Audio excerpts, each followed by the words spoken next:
मी नाथभाऊ देवतरसे आपल्याला दिवाळीच्या टायमाला जे खेळणी राहायची मुलांची त्या दिवाळीच्या सुट्टीत किंवा उन्हाळ्यात त्यावेळेस ते मातीचं जातं तयार करायचे, मातीचं जातं.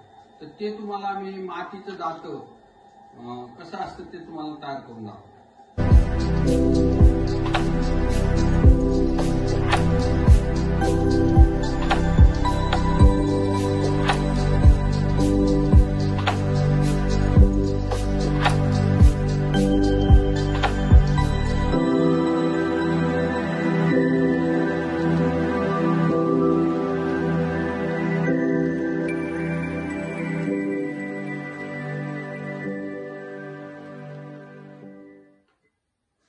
हा खालचा भाग तयार झालेला आहे. आता याच्यानंतर याच्या वरचा जी वस्तू असं तर त्या धान्य टाकतो तसा तो भाग आता मी परत दुसरा करून दाखवतो.